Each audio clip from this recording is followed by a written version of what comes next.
At 2:45 p.m. local time in the Eastern Pacific, the ocean is wide open and visibility is crystal clear. Inside the ship's operations center, the watch team begins the shift like any other. Radar sweeps quietly across the horizon. The returns are steady. Nothing stands out. Nothing demands immediate attention. The USS Sampson is following a routine patrol route through a familiar transit corridor. No tension, no alarms, just focused monitoring across hundreds of miles of open water. Then one contact begins to behave differently. At first, the change is subtle. A small surface return appears low against the waves, moving with a profile that does not match normal commercial traffic. Its speed does not build gradually. It surges, jumping from slow movement to full power within seconds. The radar operator marks it. Long range, steady bearing, speed rising quickly. Within moments, more details begin to line up. No AIS signal, no registered call sign. No answer to the first bridge-to-bridge calls. This craft is not simply moving fast. It is pushing directly through a corridor known for long-distance, unauthorized runs. Inside the operations center, the mood changes. Displays refresh, sensors narrow their focus. Electro-optical cameras begin turning toward the projected path of the contact. Then the visual feed confirms what everyone is thinking. On the forward camera, dark shapes appear behind the vessel. One after another, small, heavy packages bounce across the surface before vanishing beneath the swells. That is not fuel. That is not spare equipment. It is cargo being dumped into the sea. For half a second, the room goes silent. Not because anyone is confused, but because the picture has become clear. Every sailor in that space knows the pattern. A low-profile hull, narrow frame, powerful outboard engines, and no visible purpose beyond speed and escape. The contact keeps accelerating, cutting a sharp white wake through the blue water. It is trying to outrun detection. It is trying to outrun maritime authorities. But the moment has already passed. On the bridge, the commanding officer stays calm. There is no need to raise his voice. The data tells the story on its own. Unregistered vessel, no response. Cargo being discarded. Clear signs of unlawful activity in international waters. This is no longer just observation, it is a maritime enforcement operation. The order is given with controlled precision. Set condition 3. Prepare the helicopter. Across the ship, the response is immediate and practiced. Doors secure, stations fill, teams move into position. The USS Sampson does not need to chase directly. Its job now is to command the scene, coordinate the response, and control the space around it. Down on the flight deck, the helicopter crew is already in motion. Rotor blades unfold, fuel lines disconnect, systems come alive. There is no panic and no wasted movement. Every step is familiar, shaped by years of training and repetition. Back inside the operations center, the radar track is firm. Speed confirmed, heading confirmed. The vessel is running at maximum power, but physics is working against it. Out here, the open ocean offers no cover, no terrain, and nowhere to disappear. Another burst of debris splashes into the water behind the suspect craft. More cargo goes overboard. This time it happens faster and with less control. That alone says enough. They know they have been seen. They are trying to reduce weight, gain speed, and buy time. They will not get much of either. At 2:48 p.m., the flight deck reports ready. The helicopter rises smoothly from the ship and banks toward the intercept course, flying low over the water. From the air, the ocean looks flat, endless, and completely unforgiving. Every wake stands out. Every turn leaves a mark. Every movement is exposed. The destroyer sends live tracking data straight to the aircraft. Range, bearing, speed, and heading update in real time. This is no longer a simple pursuit. It is a controlled convergence. Below, the high-speed craft keeps pushing across the water. Above, the helicopter closes the distance fast. And for the crew of that small vessel, still throwing valuable cargo into the sea, one fact is becoming impossible to ignore. There is no coastline ahead, there is no safe harbor behind, and there is no route left untracked. What began as a routine patrol has now shifted from observation into action. The next phase is already underway. At 2:49 p.m. local time, the MH-60R Seahawk drops to a lower altitude and accelerates, its blades cutting through the heavy Pacific air. From 200 feet above the surface, the ocean turns into a moving map. Wakes, vectors, course changes, and movement patterns all become clear. Nothing hides from this height, especially not a craft running at full throttle. The aircraft's forward-looking infrared system locks on almost immediately. The engines show bright on the display, hot and overworked, pushed far beyond comfortable limits. Against the cooler water, the vessel stands out clearly, a narrow hull skipping across the swell as if it is barely touching the sea. Then the high-speed craft makes its next move, a sharp turn to port, then a hard cut to starboard. The boat begins zigzagging across the water, trying to make the intercept harder and buy a few more seconds. It is a familiar tactic. Change direction, force the aircraft to adjust, create uncertainty, and hope time works in your favor. But this helicopter was not launched as a warning gesture. From the open cabin door, the crew has full visibility. The vessel's movement is tracked continuously while sensors stay locked on target. The Seahawk is not only watching, it is documenting everything, every course change, every discarded package, every attempt to avoid contact. The pilot brings the aircraft lower, skimming just above the wave tops. Rotor wash throws white spray into the air. The sound rolls across the water, deep, mechanical, and impossible to ignore. The message is clear. You have been found. The aircraft makes its first pass along the side of the suspect vessel, offset but close enough to be unmistakable. Over open radio channels, the warning is delivered in a calm and controlled voice. Unidentified vessel, you are operating in international waters. Heave to immediately. There is no answer. No radio call, no drop in speed, no sign of cooperation. Instead, more cargo goes over the side.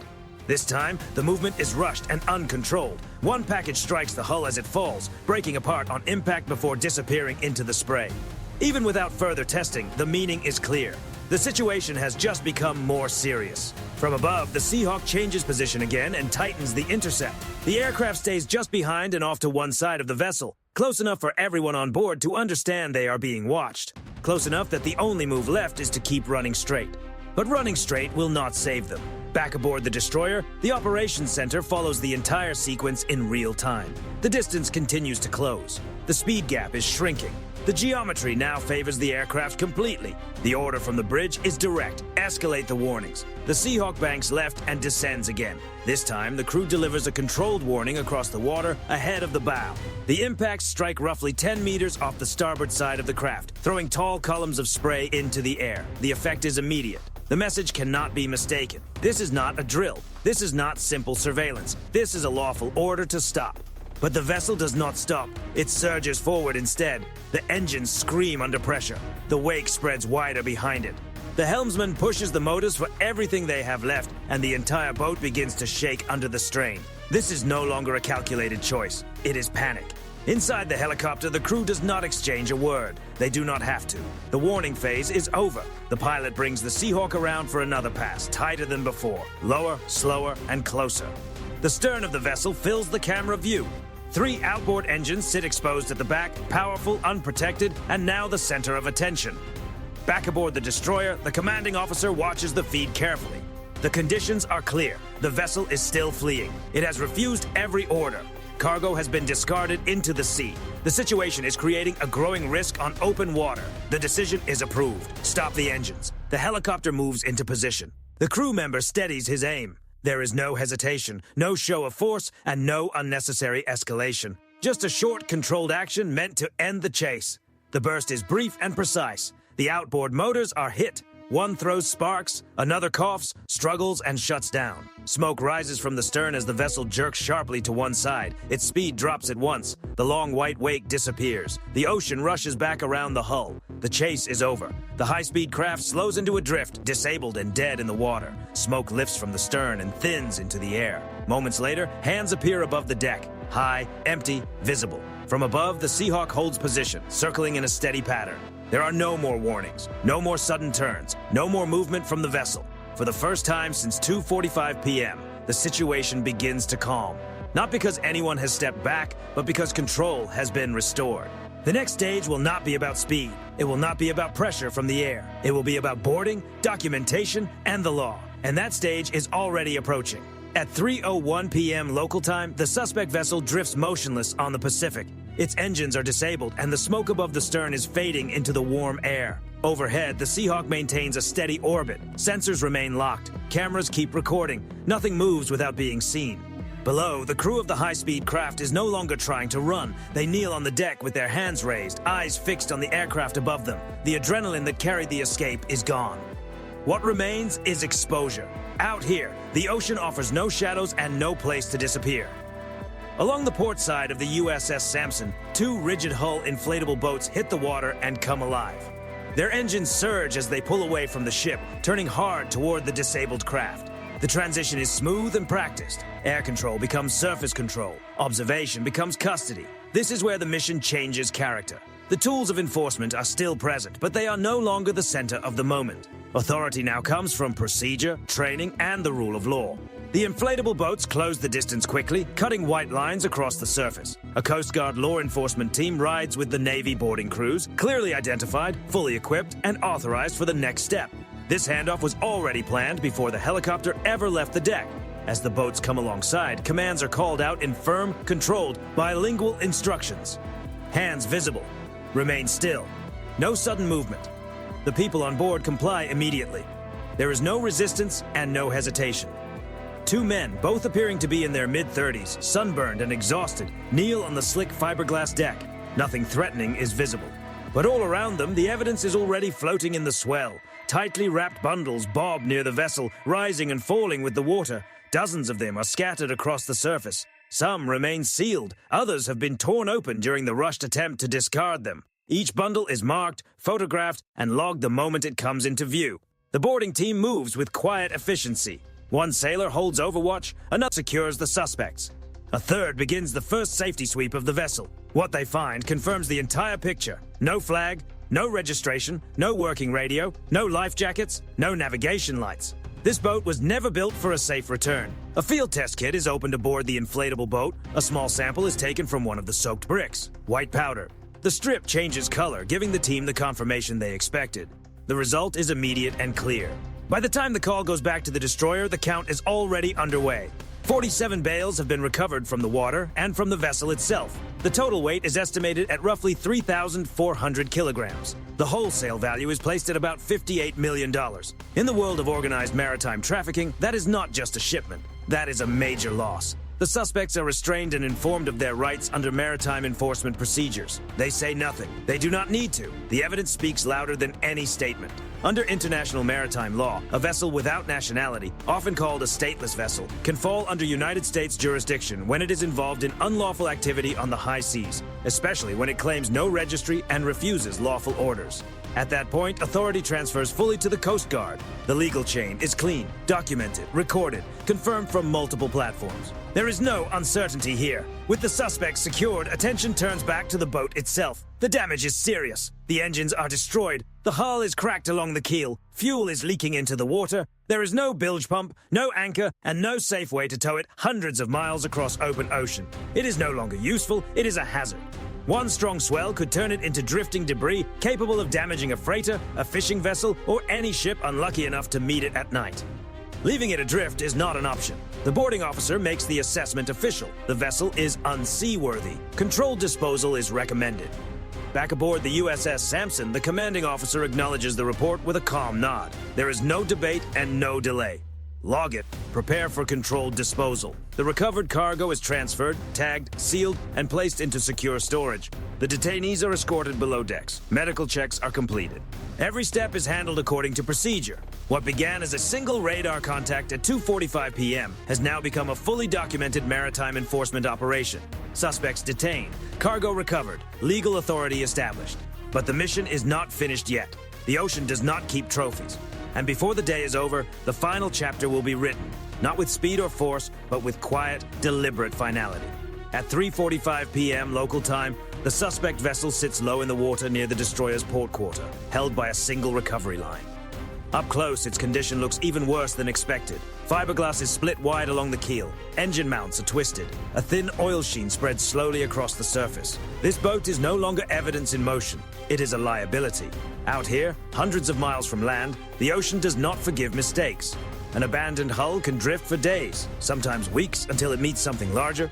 A merchant ship, a fishing trawler, a tanker moving through the dark. Leaving it afloat would create danger long after the operation is over. The Coast Guard officer aboard the destroyer makes the determination official. Unseaworthy. Unsafe to tow. Controlled disposal at sea is recommended. There is no argument. This is not about punishment. It is not about spectacle. It is about maritime safety and responsibility. Preparation begins immediately. The boarding team removes anything that can be safely recovered. Fuel cans are taken off. GPS mounts are detached. Loose equipment is collected. The deck is cleared down to bare fiberglass. Nothing is left aboard unless it has to be there. The recovered bales are already secured deep inside the destroyer. Each one logged, each one sealed, each one part of a chain of evidence that is now bigger than the boat itself. The chain of custody remains intact from the waterline to the evidence locker. This part of the mission is complete. Now comes the part no one celebrates. A rigid hull boat returns alongside carrying a small controlled disposal package. It is simple, measured, and precise. It is not meant to create a spectacle. It is designed to open the damaged hull below the waterline and let the sea do the rest. The package is placed near the stern, where the damage is already severe. The timer is set. The recovery line is checked one final time. Throughout the entire process, the Seahawk remains overhead, circling quietly. Its cameras continue recording, not for attention, but for accountability. At 4:12 p.m., the bridge receives the final report. The area is clear, ready for controlled disposal. The commanding officer looks out across the water. No speech, no delay. Just a calm acknowledgement. Proceed. The call is passed forward. Activate on mark. Mark. There is no dramatic flash, no thunderous sound, only a dull, muffled thump, barely noticeable beneath the steady hum of the ship. Seconds later, water begins entering through the opened hull. The boat tilts slightly at first, then more sharply. Air escapes from beneath the deck in hollow bursts as the stern begins to sink. The bow lifts for a moment, showing chipped paint, scarred fiberglass, and the final visible trace of a run that ended far from shore. Then it slips beneath the surface. In less than a minute, the ocean closes over it completely. The water smooths out. The thin surface sheen begins to spread and fade. No loose wreckage drifts away. It is finished. For the crew, the moment passes without ceremony. Watches resume. Logs are updated. Systems return to routine monitoring. The destroyer does not linger. This was not about spectacle. It was about closure. What remains now is the impact. $58 million in restricted cargo will never reach land. 2 suspects will face the legal process. One maritime route has been exposed, mapped, and disrupted. Somewhere ashore, a logistics chain has just broken without warning. And none of it required unnecessary escalation. None of it required headlines. None of it required more force than the moment demanded. This is how disciplined maritime power works. A warship built for high-end defense shifted roles without hesitation. Surveillance platform, command center, aviation base, law enforcement support vessel, all within a single afternoon. The ocean is quiet again. Radar screens show clean returns. No fast movers, no unusual tracks, no new anomalies. But the message has already traveled far beyond the horizon. Out here, speed does not guarantee safety. Distance does not guarantee anonymity. And when the United States Navy arrives, it does not chase blindly. It intercepts. At 4:30 p.m. local time, the ocean has returned to its natural state. Calm, indifferent, vast. Where the high-speed craft once drifted, there is now only a faint disturbance in the water, already fading. On radar, the contact is gone. The track is closed. For the USS Sampson, the mission is not over, but it has changed. Below decks, the 2 detainees sit quietly under security watch. Medical checks are complete. Their rights have been read. No statements have been given. They do not resist. They do not argue. There is nothing left to negotiate. Out here, the facts are absolute. In secure storage, 47 bales of seized material are logged and checked again. Each package is weighed, sealed, and documented. The chain of custody is airtight. From the recovery point to the courtroom process, every step is accounted for. This is the part of the operation most people never see. No sirens, no victory music, no raised voices, just procedure. And procedure is what turns a maritime stop into a case that can stand in court. The destroyer resumes its patrol route. Engines steady, sensors wide. Pacific Watch does not pause because one vessel has been stopped. It continues because there are many more like it, moving along routes, schedules, and assumptions built on one belief: that the open ocean is too vast to monitor. That belief is no longer safe. Pacific Watch is not about chasing high-speed boats at random. It is a layered operation built on intelligence, surveillance, and presence. Its purpose is to disrupt unlawful maritime corridors long before they ever reach a coastline. Ships like the Sampson are not there by accident. They are positioned with intent, guided by patterns, data, and years of analysis. The crew of that small vessel never saw the net. They only felt it when it closed. For the crew of the destroyer, this operation was routine. Not because it was easy, but because it had been rehearsed. Every step followed doctrine refined over decades. Detect, identify, warn, escalate only when necessary, use restraint, transfer authority, document everything. No shortcuts.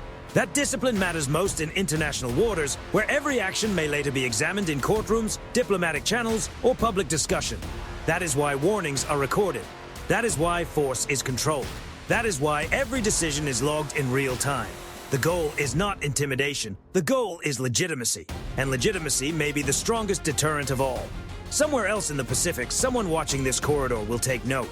Not because a boat disappeared beneath the water, but because it was found. Because it was stopped cleanly. Because once the process began, there was no route left open.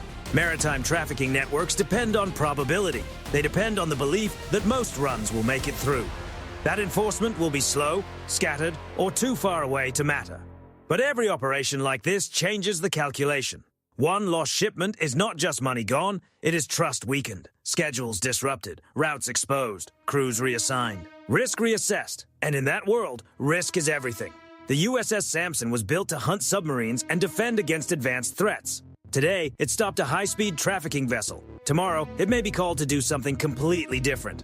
That adaptability is not accidental. It is doctrine. Modern naval operations require ships that can move from combat missions to maritime security roles without losing effectiveness. This is what that looks like in practice. No missiles launched, no lives lost, $58 million in illegal cargo removed from the supply chain. As the sun begins its slow descent toward the horizon, the destroyer continues on course. Watches rotate. The operations center settles back into its steady rhythm. Another patrol leg begins. Out here, the ocean does not announce what is coming next, but the Navy is already watching, and the lesson from this afternoon is clear for anyone paying attention. If you move illegal cargo across international waters, speed will not save you. Distance will not protect you. And once a United States Navy destroyer commits to the intercept, the outcome is no longer in your hands. The sea is wide, but it is not empty, and there is nowhere to disappear.